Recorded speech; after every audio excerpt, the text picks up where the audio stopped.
Let me call the meeting to order. Leesburg City Commission meeting. The date is Monday, June 13th, 2022. Please stand and bow your heads for the invocation. Heavenly Father, we thank you for your many blessings. We pray that you continue to bless this community and this great city.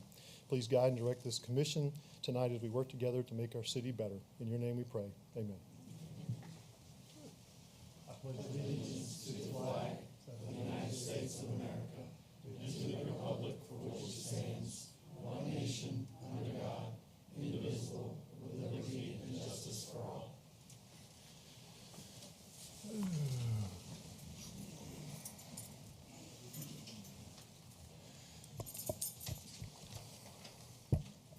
So we have no proclamations. Moving on to presentations, Melissa is going to recognize Employee Service Awards. Yes, sir. Good evening, Mayor and Commissioners. I'd like to begin by recognizing, we'll get set up here and start recognizing our 5-year employees. We'll start with Ms. Deborah Bussinger. She serves as our Library Program Coordinator at the Leesburg's Library.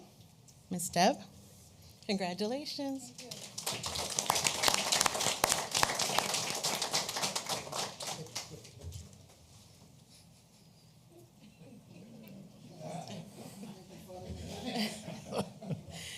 Next, we're recognizing Mr. Logan Elton. He serves as a senior police officer in our police department. Congratulations.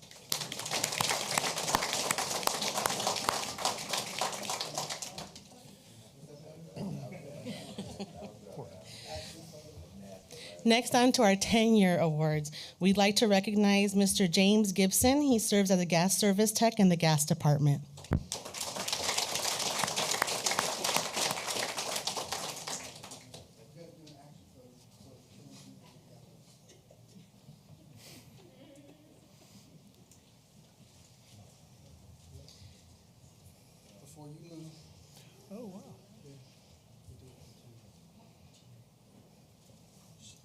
She wasn't going to say so, but this is also Melissa Ariega's 10-year anniversary with us.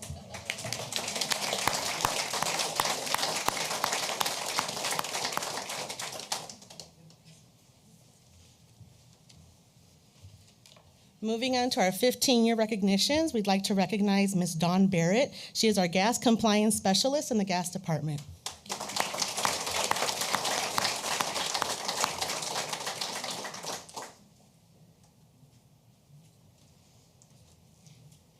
On to our 20-year recognitions. Mr. Alan Irwin, he serves as the electric meter supervisor in the electric department. Congratulations.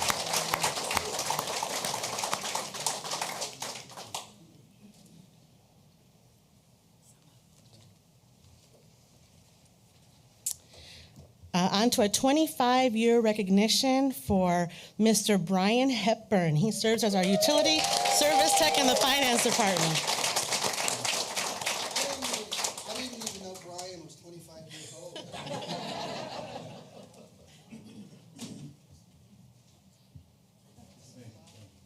Congratulations. Thank you. Now our 30-year. We'd like to recognize Mr. Ray Evans for taking care of our Venetian Center and all the groups that go there. 30 years.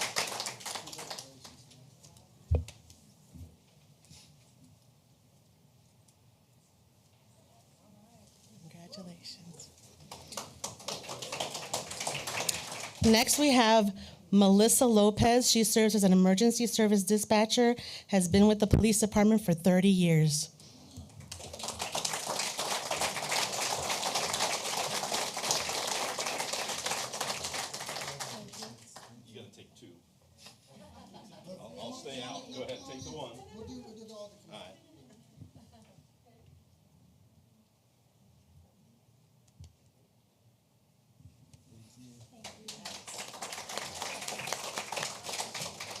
Next, on to our 35-year awards.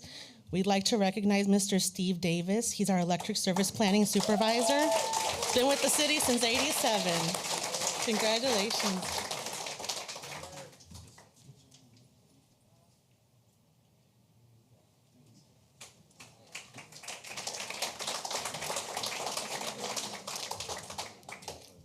And next, we'd like to recognize Mr. Glenn Muchnicki. He serves as a solid waste operator, has been with us for 35 years.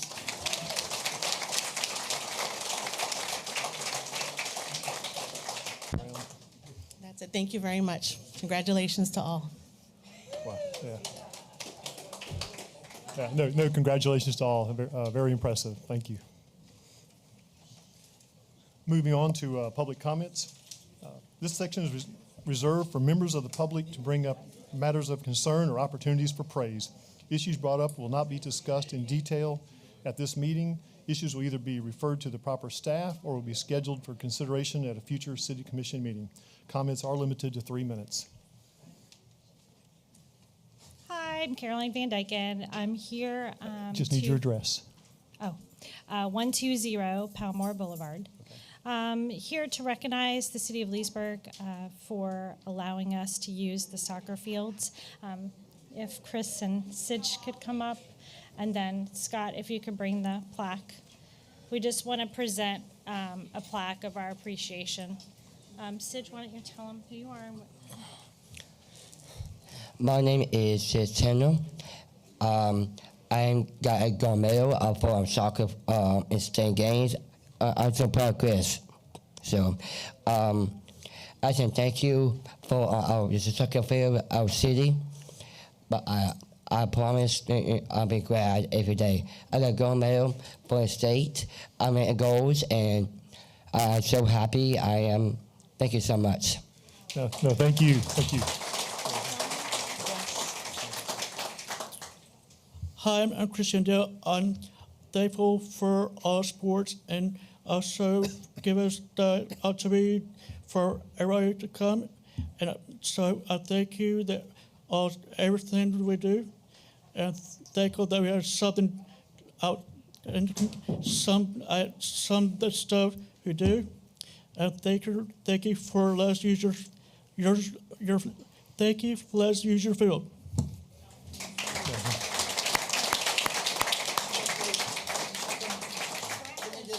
Sure.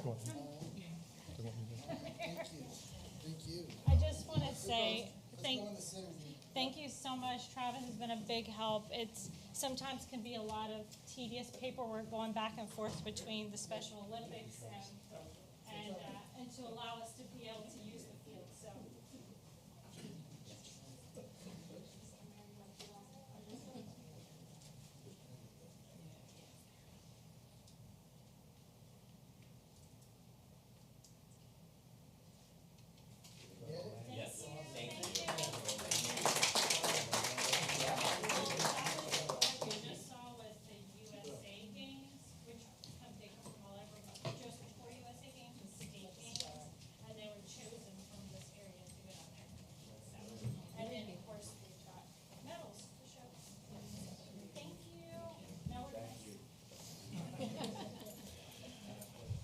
Yeah, thank you very much for attending our meeting tonight.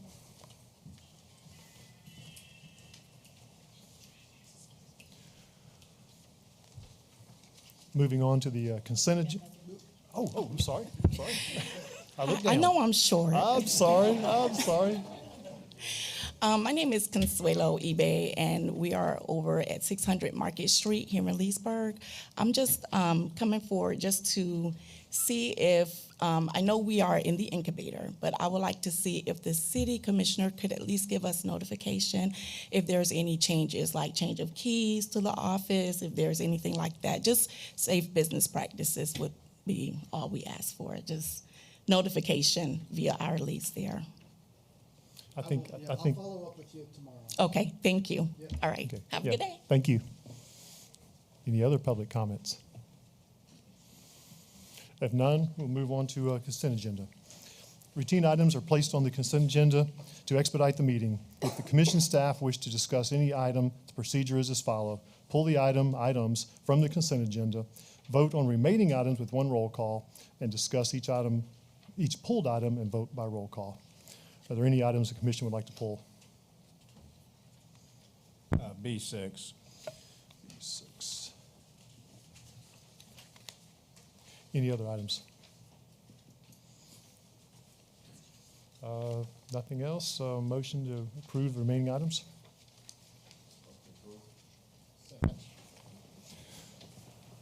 Roll call. Commissioner Christian? Yes. Commissioner Bury? Yes. Commissioner Roebuck? Yes. Commissioner Connell? Yes. Mayor Peterson? Yes.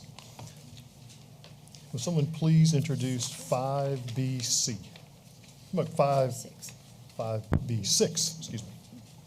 I introduce and recommend, read by title only, Mr. Mayor. Purchase request from the Leesburg International Airport for construction services related to the replacement of a metal roof on an aircraft T-hangar for an amount of $210,458.65 with Johnson Locks Construction LLC using the city's job order contract JOC agreement.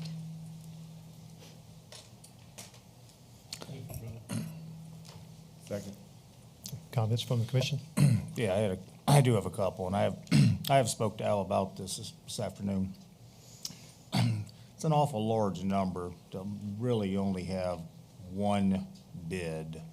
I asked Al to speak tonight on why we only have one bid on it. And my understanding, it was brought up as an informational item to the advisory airport board, but nothing for discussion or a vote. And I rely a lot on our advisory boards. I'd like to pull this item without a vote tonight until we can maybe secure a couple other bids and it actually goes to the advisory board for their vote and recommendation. Yeah, so we started out with this we started out with this as a bid item, as we typically do, and we got an enormous amount of questions back from the contractors. So we had concerns that when we got those questions, that the bids were going to yield goofy numbers and not apples to apples. So we felt like a more detailed spec was needed. So we went to our consulting engineers to help us prepare a more formal spec that would tie down, answer the questions that were coming up through the procurement process. And the quote we got back from the engineers was about $40,000 to help us prepare a spec. So on our typical procurement process, we have Johnson Locks as our fixed main contractor who we can go to get jobs done quicker. Frankly, they have come out a little bit in higher pricing, but we pay for that in their efficiency and getting stuff done quicker. So we really felt like with the cost of preparing a detailed spec versus just bringing on Johnson & Locks and getting the project done, that this was going to be an efficient, reasonable method. So our recommendation was to go ahead and approve it. I think Mr. Thornton's response was that the price he thought was actually lower than what we anticipated. And just for information, it's about a 17,000 square foot building and it's a metal roof. Mike, did I hit all the high points? So if the commission wants to go back for a formal, I mean, it came up for discussion at the airport board. It wasn't an action item, as the commissioner said. I didn't get any negative feedback from Tracy about that or the board. So, whatever the commission chooses. It is our building, so we do need to get it fixed. If we want to go back to the airport board, whatever your all's recommendation is. Well, what condition is it in? Is it necessary? Is it leaking or? Mike Thornton, purchasing manager. Also included in the scope is there's also some steel issues. We're replacing a number of C-channels on the rolling doors that have rusted. And then as part of the roof replacement, once they take the material off, they're going to spray all the supporting structure with the anti-corrosion coating. So it's not just roof work. There's also some door structural work to be done as well. So the cost just for the roof work is $155,000 if you look at the breakdown of the proposal. I didn't see exactly the bid, Mike. Does that come? Is there are they putting insulation in the building, the roof? It's not insulated, So they're not and we're adding not any. adding insulation back. Okay. I guess go back to my question, is it leaking or is it something we have to do right now? What was the promulgating that made us come to this discussion? Well, the primary purpose is to repair the structural items that are rusting, and that was detailed in an engineering report that Tracy obtained. Good evening, Tracy Dean, Airport Manager. Yeah, it's not so much that it's leaking, but the whole exterior edge of the roof, quite a bit of it is looking like Swiss cheese. It is completely rusted in some areas.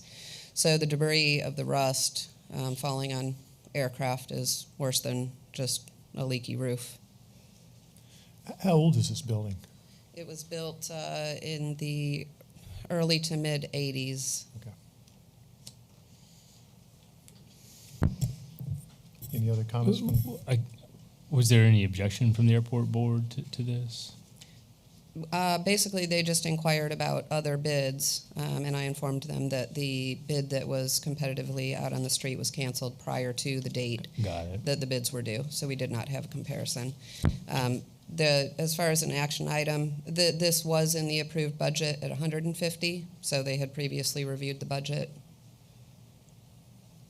So in the budget, I know Dora talked about the other areas as well as Tracy. So in the budget, was it roof or was it the structural thing as well? So I know we added 65,000. So is it 65,000 other things that we saw we need to do while we're doing this? Is that part of why we're adding that 65 above the budget? Yes, I was aware and saw the damage and the rust of the C channels, which a number of those need to be replaced as well. There's also a little bit additional in there to the tune around $5,000 over and above, because in the interim for the 4 weeks that it will take to put the new roof on, 9 tenants will be displaced. So I'm working with Sun Air Aviation, who rents all the tie-down spaces on the ramp from the city, and they're going to make accommodations at our cost, obviously.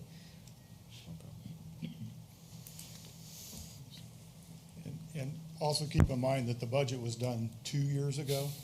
So with Went up a little bit, right? price increases and the price of steel, yeah. Any other? Okay.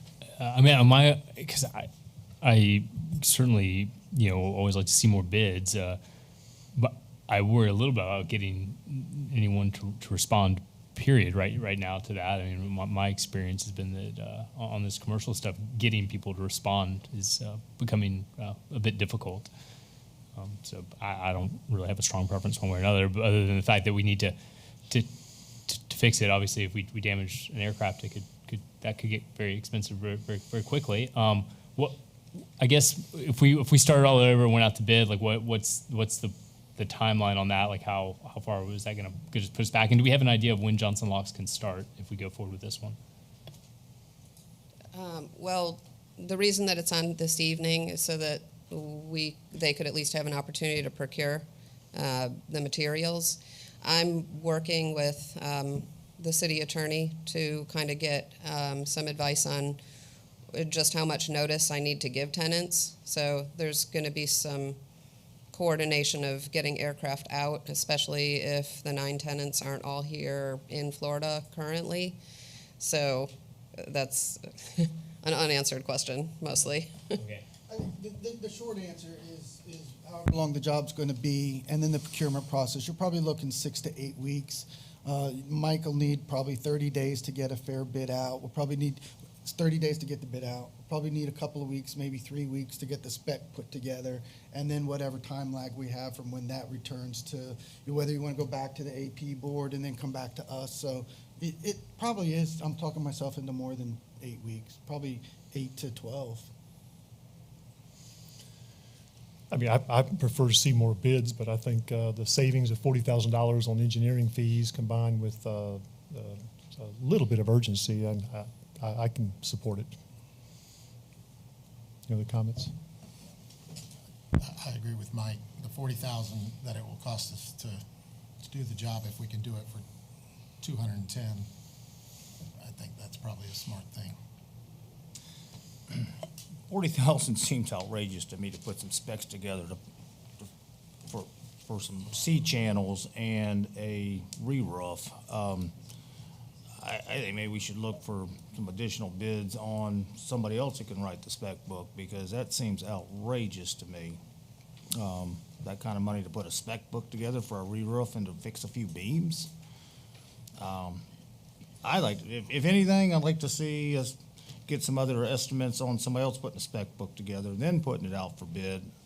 I can't believe $40,000. We can't find much cheaper engineers that would put a spec book together for this simple of a job. It's not overly complicated. And then put it out for bid. And I definitely think we're disrespecting our airport advisory board if on these major decisions, if we don't run it through them and have a formal vote, in my opinion. If we're not going to do it, then I don't know why we even have an advisory board. Alan, can I put you on the spot and ask you if you have any comments? Alan Reisman. We replaced one of our roofs about a year ago. It was about half the size, and we did upgraded metal, 6-inch insulation, and multiple skylights, and it was $65,000. And it's a building that was way older than that, and it's metal. They're just replacing existing metal, so they just took some off and put it back on. And I didn't understand why we had to go out for a scope when they're just replacing existing. And we replaced C-channel and beams, and they just measured the beams and replaced the exact for exact. So. Did you do it as a private company or through the government? It was a private company. Oh, okay. That's probably 40,000 right there. Probably. But, yeah, it was 65,000. Commissioner Cannell, you missed me in my first How many year. square did you fix, Alan? 8,000. You how missed me in my much? first year grumbling. 65,000. Government versus private sector And that was prices. 32 skylights and 6-inch insulation, and an upgraded metal with painted on it. That was Yeah, painted. so on that number, look, that's $112 a square. Our number at 155 is $9 a square. So we're $1 different a square. So I don't think, plus all the other steel work, we're not, obviously we're going to do whatever the commission says, okay? And I understand the need for the airport board in advisory manners. But remember, this is an operational matter. There's a difference between operational matters and long-term future matters and visionary matters. So kind of as the commission provides vision and direction to the city manager, your advisory boards do the same. It's vision and long-term stuff. I think you're going down a little bit of a slippery slope here. The commission writes the checks. The commission hires professional staff to do maintenance things, which are in the budget. So if you want to go back to the advisory board, I'm not going to argue with you. That's your direction. We do what you all say. We're $1 different than a private company. And if we are going to go back out to bid, you saw the time frames. Johnson & Locks is in the ballpark, and it gets the job done. So I appreciate where Mr. Reisman's coming from with the airport board. I appreciate where Commissioner Cannell's coming from. I don't think that this number seems outrageous, especially in the time that we're in. So we'll work at your pleasure. Any other comments from the commission? Well, I guess Commissioner Cannell, the advisory board, which they are volunteers, that we select. But I guess bouncing back to them, they're going to make a decision. Do we do the roof? Do we go get more bids? I mean, that's basically the only thing that they can say to us is that go get some more bids, bring 3 bids back. City manager saying the first bid we had a bunch of questions. So I guess the new scope will have to now try to answer all those questions that you got and then maybe proceed what may come up. And so that we'll be back 12 weeks from now saying, is the price better or is it less? Johnson Locks is the company that we hired to kind of help us facilitate these kind of projects faster. So they may be a little higher because they're going to get it faster than what a normal bid process is. So I don't know if that price will come down tremendously less, but I think the airport advisory board is going to basically just say to us, go get some bids. And as Al says, operational, so we got to get the roof and the steel work done anyway. It's in the budget.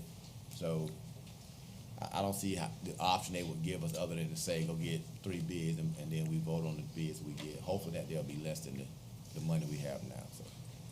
And after we've spent $40,000 on engineering fees. Right. Or if we go get another company, try to get engineers that may be 40,000 or less, fingers crossed. So I think that's kind of the options. And I don't know if it's going to be faster or time that we take to do that would be beneficial. Well, I guess my question is, if my understanding is we did put it out for some type of bid process before without any specifications. And I guess it was a wide range of estimates we've got, is what my understanding is, and maybe Mike can speak to that. So what took place, and historically in this city, roofs have always been a problem. We don't have anybody on staff who is a roof expert and can put together specifications. So in this instance, I took it upon myself to take some specs that GAI had created when we built the new hangars out there and tried to modify them for this project to save the city some money. Well, then when that bid went out, that's when all the questions came in, and that's when it got out of my wheelhouse, and I'm like, I don't feel comfortable answering these questions. We need to pull back, see what we can do with specs, and that's when I suggested we contact GAI to see what they would do to develop specs, and that's where we got the $40,000 proposal from. So that's how we ended up here.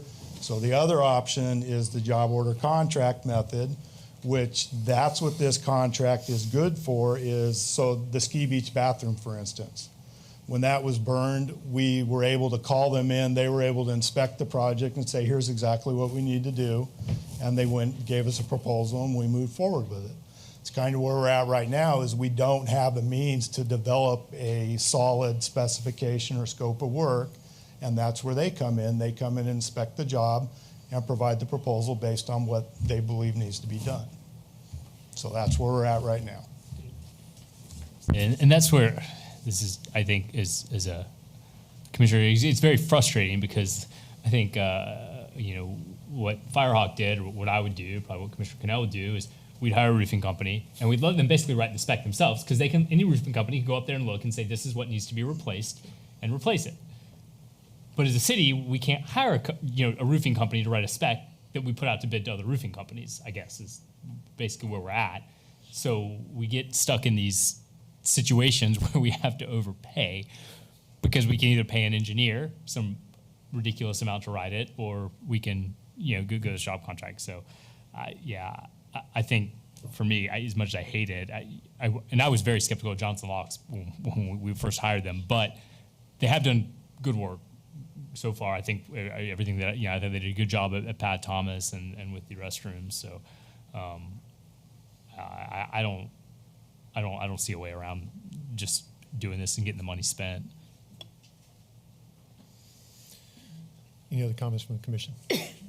If none, public comments? If none, roll call. Commissioner Murray, Yes. Commissioner Roebuck, Yes. Commissioner Connell, No. Commissioner Christian, Yes. Mayor Peterson. Yes. Moving on to public hearings and non-routine items. Second readings, we have none. First readings, we have one here. Would someone please introduce 6B1? Introduced as read by title only. An ordinance of the City of Leesburg, Florida, annexing certain real property consisting of approximately 7.93 plus minus acres, being generally located east of County Road 468 and north of Griffin Road, lying in Section 21, Township 19 South, Range 24 East, Lake County, Florida, providing that said property so annexed shall be liable for its proportionate share of the existing and future indebtedness of said city, providing that such annexed property shall be subject to all laws and ordinances of said city, as if all such territory had been a part, of the City of Leesburg at the time of passage and approval of said laws and ordinances, providing that such annexed territory shall be placed in City Commission District 2, and providing an effective date. This item will lay over, but are there any comments from the commission? Comments from the public? Okay, if none, will someone please introduce 6B2? I'll introduce and be asked to be read by title only, please. An ordinance amending the future land use map of the comprehensive plan of the City of Leesburg, changing the future land use map designation of certain property containing 7.93 plus minus acres from Lake County urban high density to City of Leesburg general commercial for property generally located east of County Road 468 and north of Griffin Road, lying in Section 21, Township 19 South, Range 24 East, Lake County, Florida, and providing an effective date. So again, this item will lay over, but any comments, commissioners?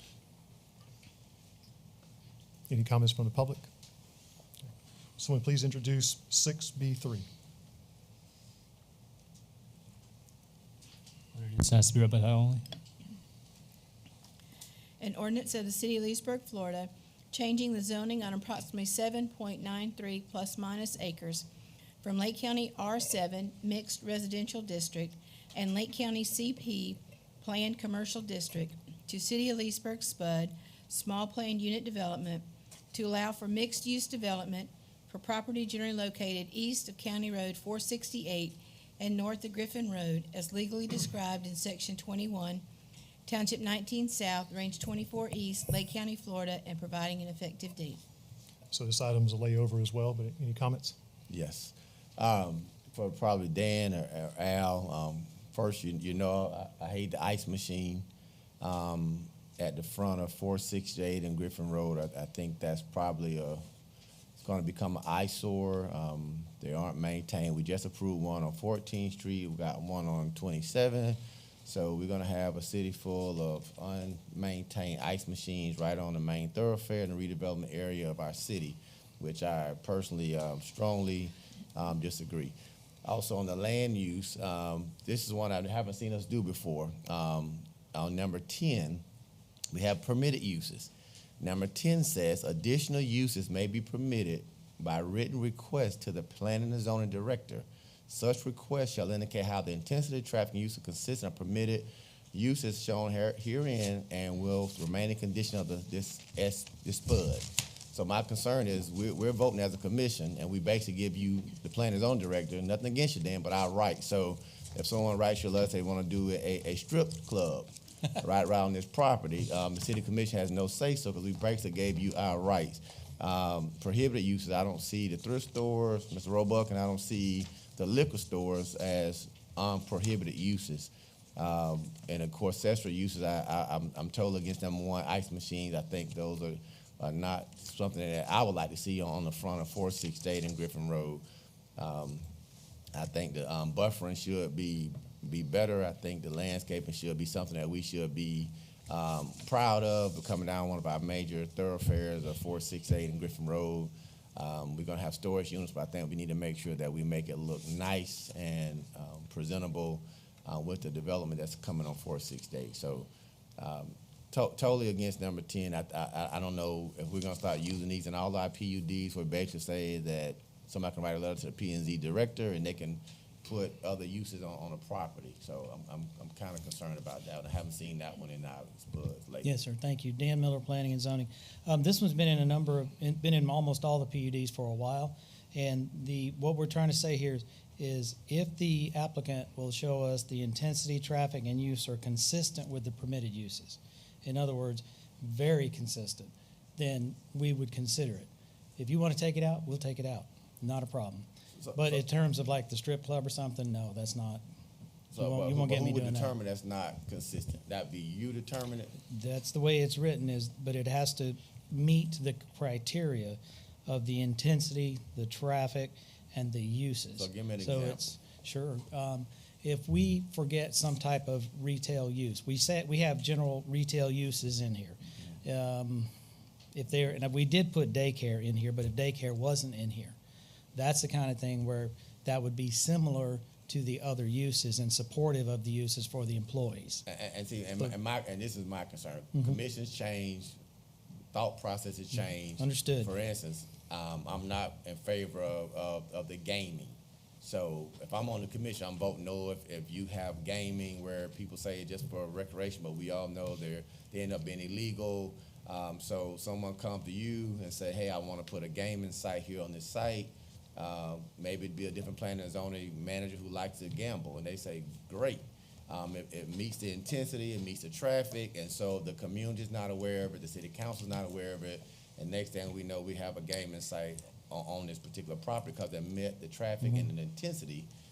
There's no gauging of the council, there's no gauging of the city manager or the community to say, wait, we don't want that until it's too late. Now you're getting legal lawyers and everybody involved, which most communities can't afford to go hire an attorney to fight a commercial usage. So, that number 10 just brings me concern, and I'm sorry if I didn't catch on the other ones, but no, it's okay. Of course, this one across the street from close to my house, so it does yield me a lot of concern. It actually, I appreciate it because it makes my job easier if I take number 10 out. Yeah. So I'm okay with that if you want me to take that out. But I think 10 should be. Well, the only comment I was going to make, piggybacking off his comment, is the gaming businesses, whatever you call On them, that, are that's prohibited in the city by code, The right? internet cafe, the thrift stores, and the liquor stores were supposed to be in there, and I forgot to put them in.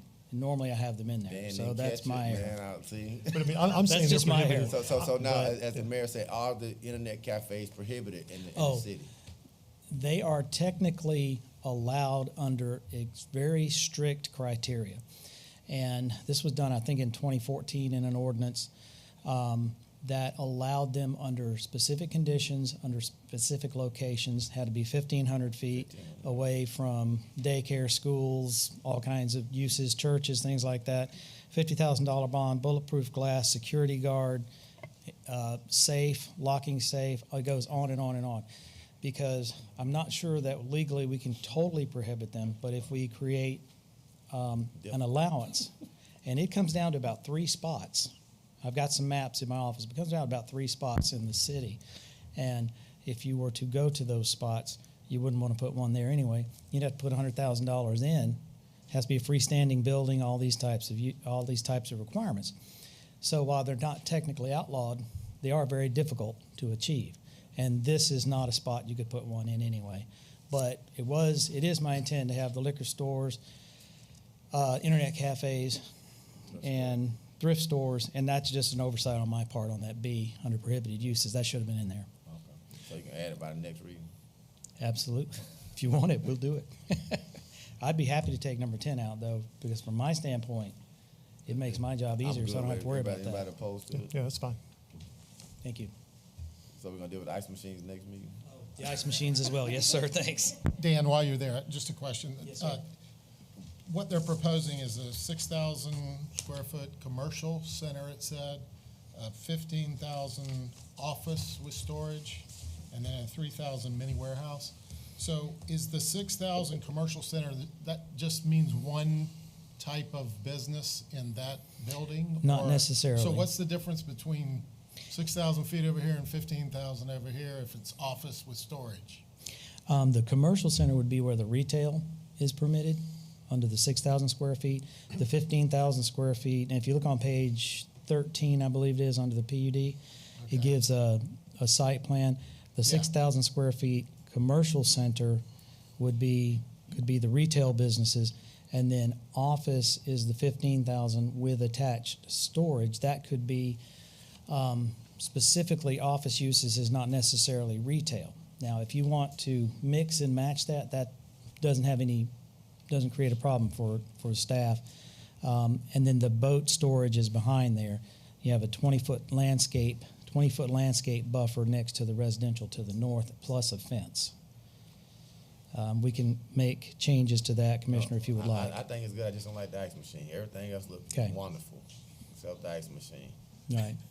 They call them specifically and I'm asked for looking at that. it, you're but- saying, like, as he says, commercial retail, and beside the commercial retail is going to be an ice machine where people are going to bring their boats and going to fill it up with ice. And then if you look at the site plan, it's not even a raise to turn anything around. Right. So for me, it's kind of unrealistic. It's going to be an eyesore in a very difficult spot. I know it's just a site plan, but it looks very difficult. And on the main thoroughfare, I just think it just doesn't. Okay. I mean, it's very little landscape, and then you come off of 468, which I think is going to be difficult to do, to come and get your ice. And I think it should be eliminated Okay. and create a very nice commercial look.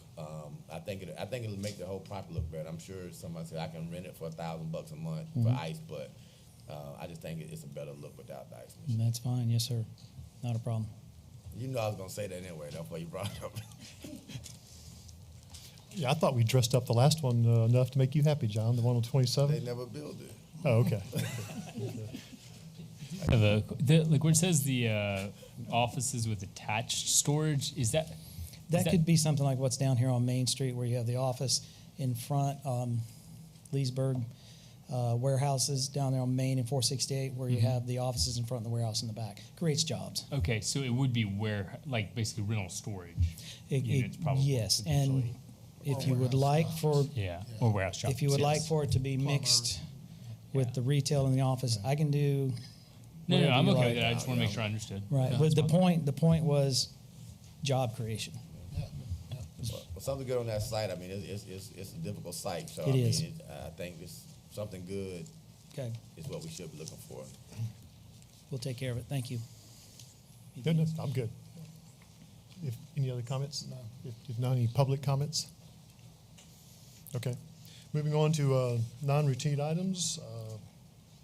Al, you want to introduce this one? Yeah, this is to appoint special counsel for the Sunnyside Land Development writ of certiorari that was filed with the city. So when that was filed, I think it was a couple months ago now, where the Sunnyside Land Development sought to overturn the decision of the city commission. They filed a writ of certiorari with the Lake County Court. And we moved pretty quickly on that to bring on Lindsay Holt, a city attorney for Tavares and an attorney in Tavares, to serve as our special counsel. Our city attorney had recommended her to sit in on the public hearing, as our counsel had a conflict of interest in that case. So we endeavored to get that started. We started the petitions. We did our standard operating procedures to report the writ to our insurance company, and then it turns out the insurance company will pay a portion of the legal fees on that. And the coverage is up to $100,000 of legal fees with no deductible.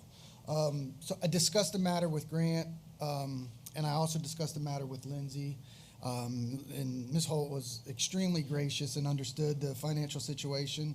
Our insurance company, however, has some prerequisites on who are recognized attorneys, that the preferred vendor list, if you will. Unfortunately, Ms. Holt was not on that list and can't get on there. It's a conversation we'll have to have with Grant later on, too. Make sure Gherkin and Stone is on that list in the future. But in any case, so we got the vendor list. We looked over it, Grant and I did. And our recommendation to you is kind of threefold. You have three options. You can stay with Ms. Holt, but then we're gonna have to absorb her legal bills. I'm not gonna guess what those will be. My knee-jerk reaction on the high side is gonna be somewhere between 50 to 100 grand, depending on how in depth we get and how many stages we go to when we have to respond to the court, if it gets that far in the process, and doing the pleadings and those type of things. I don't think we're going to be there, but last time I said that, I was wrong. So we can stay with Lindsay, is number one. Number two is we can go with one of the firms. And our recommendation from Grant was Briones and Briones. We've worked with them before. Briones is on the recommended list. I believe Grant spoke with Mark, and they would be willing to do the work. And then the third is a little bit of a combination of both, is we probably need some updates with Holt and Briones to kind of get everybody up to speed. Don't think legal fees would be absorbent there, and then we move down. We did get, Ms. Holt did give me a list of dates for the initial mediation, which is required. There was a bunch of dates in August. So our recommendation is that you reassign the special counsel to Briones and move down the road. Comments, commissioners? I'm okay with that. You need a motion? Please. I'll make that motion.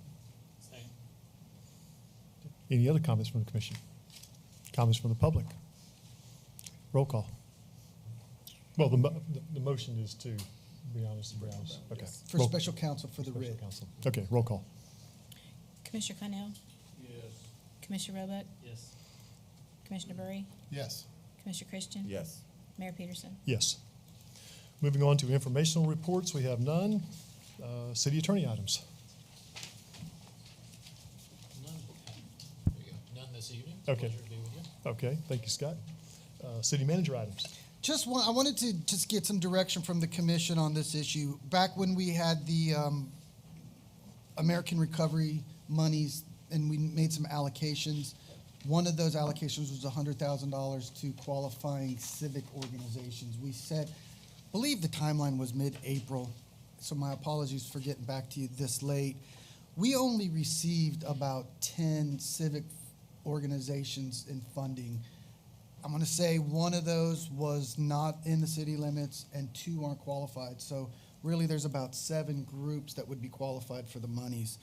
So we have some options: re-advertise and bring in more, apply 100,000 divided by 7 and give that number out, or you maybe slim down that number a little bit and then go and award a little bit and then go back out, or whatever. So I wanted to get some direction on where you guys wanted to go. And if it's divided by 7 and issue it out, I can have the grant agreements back to you at the next meeting. I was just really surprised at how small that number was. I think our number for the CARES Act money was we had about 180 applications for that. So I expected a lot more. And we did the same amount of advertising for it. So who are the 7 names on the I list? can't tell you off the top of my head. Okay. Diamond Darling. But they went through the process. They went through the process. They're bona fide. I mean, we said we gave criteria, we put it out. Those applied, and I think it kind of be if we do it again, or I think it creates our integrity gets messed up. And we did not put any caps or limits in the proposal. We did not. We said it was going to be based on amount of applicants and money in there.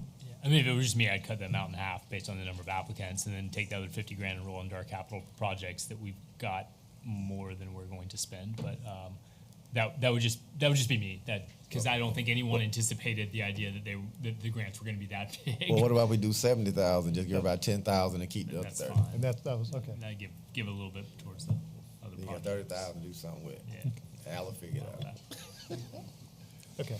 So do we need a motion? Are we okay? Nope, So we're good. I'll get back with those groups. We'll take another look and we'll cap it at 10, and what we 10. don't spend, we'll throw back in the CIPs. Okay, great. Anything else, Al? No, sir. Okay. Roll call. Commissioner Roebuck? So appreciate the approval of moving lead over to the incubator. I took Kevin over there to take a look as a temporary site when we found out the airport was going to be a long time to get that repaired. And when he found out that we actually had an incubator, he was pretty excited. And so initially, we just approved them using the space. Long term, so in addition to, of course, wanting the chamber to stay there, said we run the incubator for Marion County, and if that's something you wanted us to do, we'd be happy to do so. So I would just encourage, even though that's not an ask right now, because got to get the economic development set up, is to I know Al's got Kevin's contact information. If you're up in Ocala, to stop by and check out their incubator. It's super impressive what they're doing up there. They've graduated 30 businesses through there. 23 are still in operation. This is over 10 years, and they've got over 350 direct jobs created out of that. So I was really impressed seeing how they're running it, and it would kind of take that off the city's plate. It's not something we're really super equipped to do anyway. So That was just a question to dovetail off of that. Since they're going to move there, are we still fixing up the airport? My recommendation to you would be no. The lanai is not going to fall off the earth there anytime soon. Nobody's really used that facility, so I would keep we were looking around $25,000 to fix it up, so I would keep that in the hopper and move on down the road until the next thing pops up. I agree with that, and I don't feel super strongly about this. And maybe ask the airport board, but maybe we take some of that money and maybe make the conference room that we do use out there, maybe update it just a little bit. It's pretty bad looking. Oh boy, put some technology in there, Al. Come on, man. I think put some TVs on the You wall. might need to update the city commission chambers while you're at it. Oh no, these are fine. I mean, you don't. Yeah. We only have 2 hours. We spent all the city commission update on Jay's chairs, not this Jay. Sorry, Jay Hurley's chairs.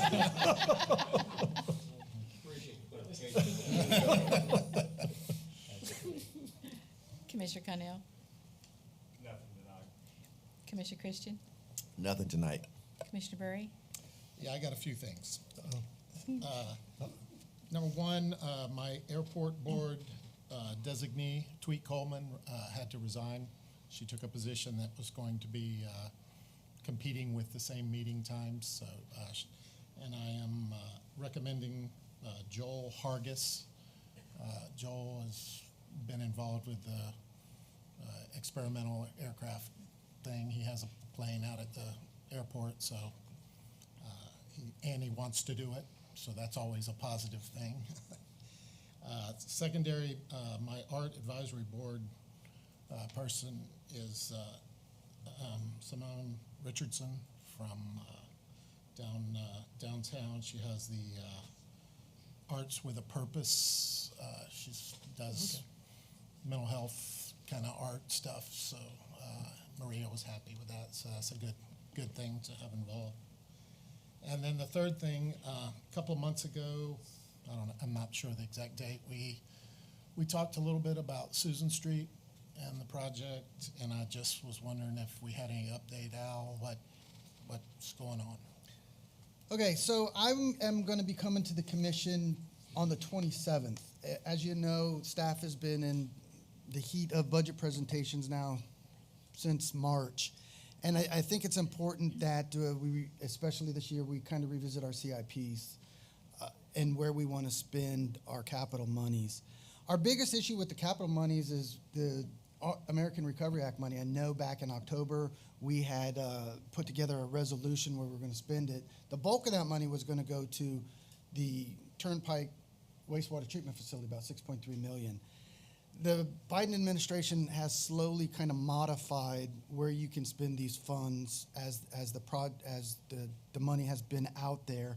And long story short, I'm going to recommend here formally on the 27th that we change some funding mechanisms so that we can focus on CIPs. I think the past 8 years we've been very successful, a bunch of different projects, and we're kind of at the time frame here now where we need to analyze our situation and look for some different improvement projects as we move down the road in the future. So we're blessed with the American Recovery money.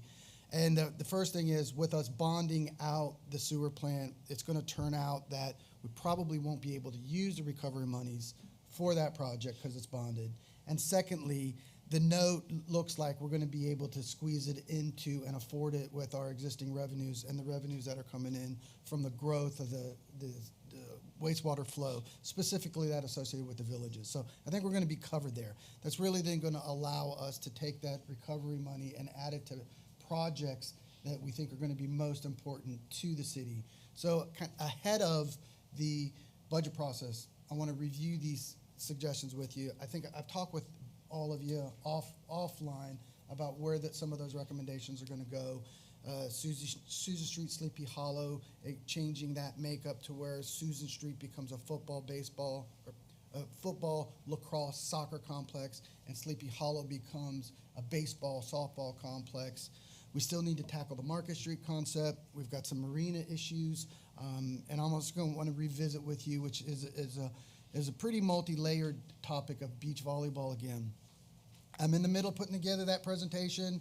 And speaking with each of you offline, you've given me different feedback that I wanted to address better in the report.